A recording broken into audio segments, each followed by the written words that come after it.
Welcome back to the Personal Branding in Motorsports series. Today we're going to be talking about Instagram, what it is, how it works, how we can leverage it to build our brands, and of course, some tips and tricks along with it. It's snowing hard today in Montana, so I'm going to enjoy this beautiful weather inside the RV, and we're going to get started. Here we go.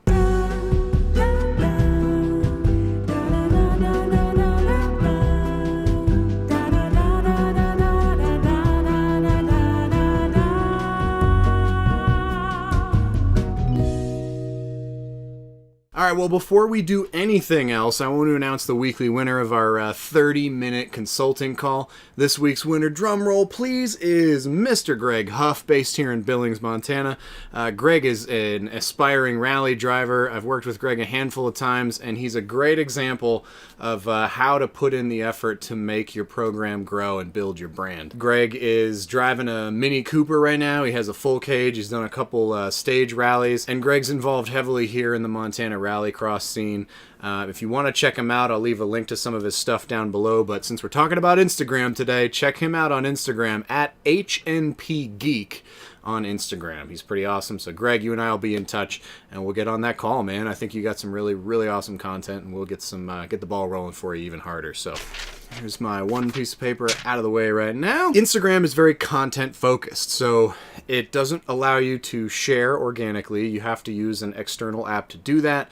You can share pictures or what it was founded on, then graduated to like 15-second videos. I think now it's at 1 minute of video.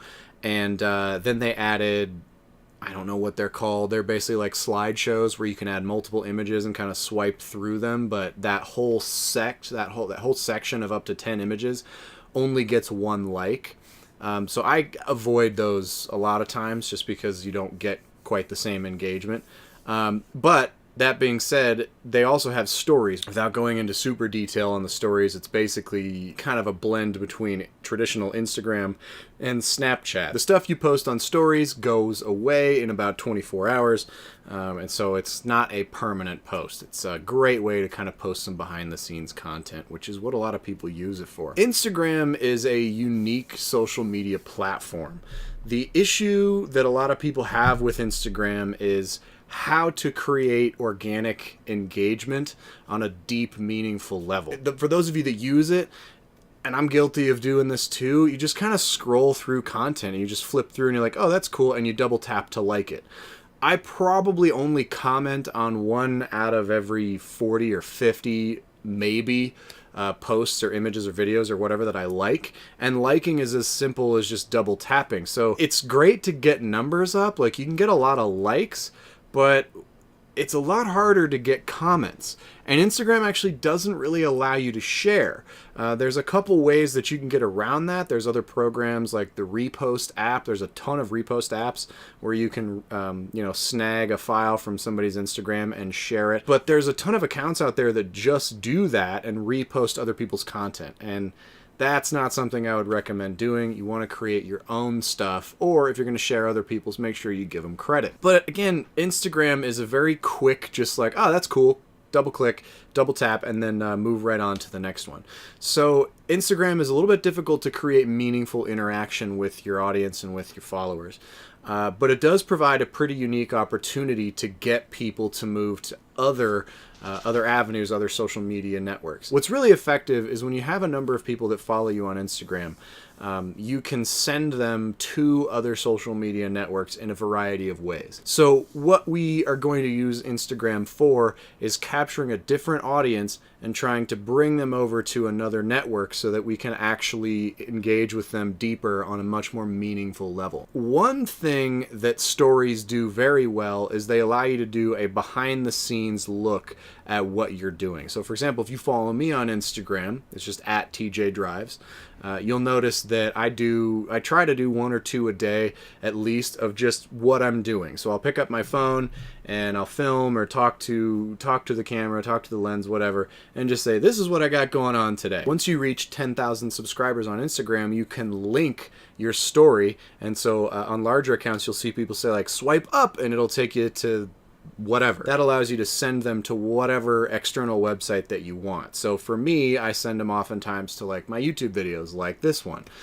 So if you came here from Instagram, that's exactly what I'm talking about. I was able to, have someone swipe up, come over, watch this video, and learn a little bit more about me. Now, obviously, watching a video that's, 10 to 20 minutes long is gonna develop much more trust, much more, it's gonna garner much more respect and be much more open and a deeper way of engaging with somebody than a simple post on Instagram. It also gives people a genuine look into what you're doing, and because they're not permanent, you can be a little more realistic. You don't have to be quite so censored. You can, like, sometimes, I swear way too much, even in these videos, but when I'm on the stories, I can say pretty much whatever I want and not be too worried that someone's gonna get, offended. You can kind of let the filter go a little bit, which is nice, and you can be much more real with who you are than if you put something on YouTube where you got to be a little more careful about what you say because it's out there forever. The biggest thing is you got to have regular content, okay? So my recommendation is post on Instagram every single day. That might sound like a lot of work.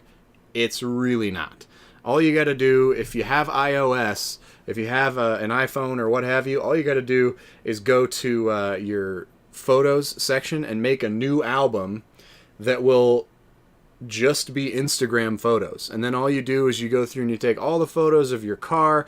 You can take pictures of you, like headshots, if you want to do quotes and motivational stuff.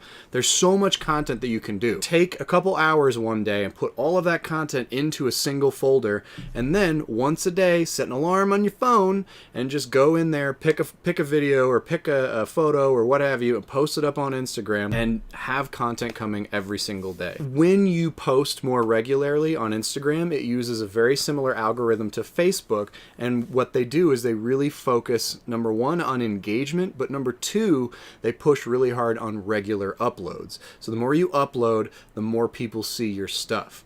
Now, Instagram used to be based on when you posted something, and it was only chronological. So you would follow, 10 people, and whichever of those 10 people most recently posted is what you would see, followed by, what came before that, and before that, and before that, and before that. Now it's different. It's based on an algorithm. The more engagement that a post gets, the more people see it.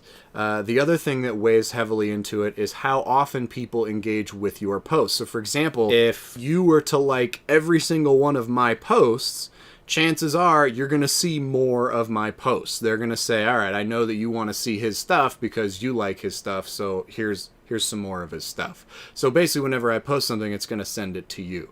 So you really want to encourage people to like and comment, because that means that the more often they do it, the more of your content they're going to see. So those are things to keep in mind as you build a strategy for Instagram. But real quick, let's talk about some of the content that you can post on Instagram very effectively. I have noticed that I get significantly more engagement on pictures of my car, pictures of other cars, cars driving, drifting, whatever it may be. So I try to do a good number of those. You can do branding and marketing. If you're traveling somewhere, by all means, post stuff with that. Quotes, testimonials. So if you have like someone that's willing to say something good about you or willing to be quoted saying something nice about you, by all means, put that up. That really helps, especially if you can tag them. Little video tips and tricks for people if you want. Like, hey guys, here's a quick little tip for you that I've had good success with. Have a great day. Those work. Got to keep them under a minute, of course. If you have students or clients or what have you, you can use some of their results, post those up as long as they're okay with it. Updates on what you're doing. For me, I do driving techniques sometimes, like, hey, don't forget, 10 and 2 is stupid, and you should go with 9 and 3. Whatever it might be, right? You can post all kinds of stuff. Me, I try to keep mostly in stories, but at the same time, I do sometimes do pictures of myself, doing whatever I might be doing. And there's really never a wrong content, but the thing is, you want to make sure that it's relatively consistent across your brand. If you start in the niche of cars, keep yourself in that niche as you go. Another technique is to actually share the posts that you share on Instagram. Put them in your stories as well. So take that same image and put it in the story, and then use the little app or the little button at the top to write a note on there and say, posted new picture, or posted new whatever. That way people can see that you've posted a new image or video or what have you, and they can go engage with it. I've seen increases of 10 to 30% engagement on my photos just because I posted that same photo in my stories and told people, hey, I just made a post. And of course, we also know that encouraging engagement is very big. So what you want to do is called a call to action.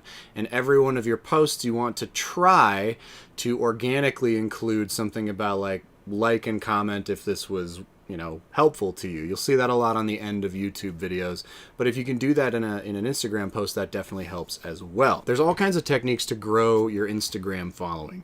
The first one we're going to talk about is share for share, or S4S is oftentimes how you'll see it abbreviated. Basically what that is you find someone who has a similar size following to you, that's in a similar niche, and you reach out to that person via direct message and say, hey, you want to do a collab, you want to share for share. Ideally, you share a post of theirs and try to get some of your followers to go follow them, while at the same time, they share a post of yours and try to get some of their followers to go check you out. So you guys kind of cross-promote each other like that. That's share for share. You also want to make sure that your posts are branded whenever possible. So that could be a logo, that could be one of your logos, that could be just your handle or whatever, your @ for me it's @TJ Drives, that could be your username. That could be any number of things, but you want to make sure that you connect that content back to you so that if somebody shares it, they're still going to find you and give you credit. In general, with your posts, you want to trigger emotion. The more emotional the response to your post is, the more likely people are to like it, comment, and share it. Those are the most engaging posts out there. And it doesn't always have to be great. Like, you can post something that makes people mad and you still get a ton of engagement from it. Think about how many times you've seen something on Facebook that made you mad and you were like, "Rrr," and you clicked out some big long response that if you didn't care, you wouldn't have written. Because Instagram now has advertising, you really want to make sure that none of your posts look like ads. Oftentimes when you scroll through, sometimes you'll see ads, you'll see it say sponsored underneath the name, and immediately people just kind of like scroll right past those. So make sure your stuff doesn't have an ad feel to it. If you have a personal Instagram account right now, I'd highly recommend you go into the settings and activate it as a business account. It's really easy to change over, and the biggest thing that they do is they allow you access to analytics, which means you'll be able to really dig deep into what works for you and what doesn't, and you can get better at it as time goes. So as of right now, post once a day or as often as possible. It's all about consistency. Use the stories for behind the scenes. Really be honest, transparent, and be yourself. Those go away after 24 hours, so don't be afraid to be honest with your audience. You can use stories to share your posts as well and increase engagement.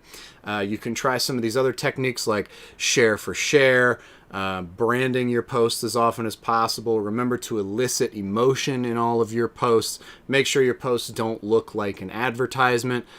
Calls to action whenever possible. Just asking for likes and asking for comments. That goes a long way. A lot of people think there's a perfect time to post on social media, and oftentimes there is a better time.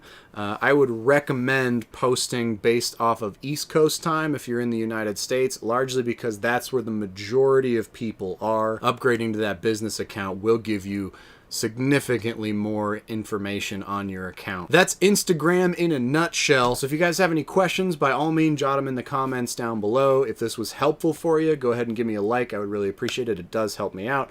If you didn't like it and it was a waste of your time, go ahead and pop that dislike button. I will not cry about that either. If you have any questions, feel free, reach out to me directly. You can send me a message. And make sure you go check out the Personal Branding in Motorsports Facebook group, which of course I've left a link to down below. We will talk to you guys soon. Hope everyone has a wonderful day, and I will see you tomorrow. Take it easy. So far, we've got posting regularly. We've got, Jesus, every time that you, okay, how do I say this? Some of the content that you can post, but let's, God damn it, dated your Instagram and they'll go and they'll engage with it. Excuse me.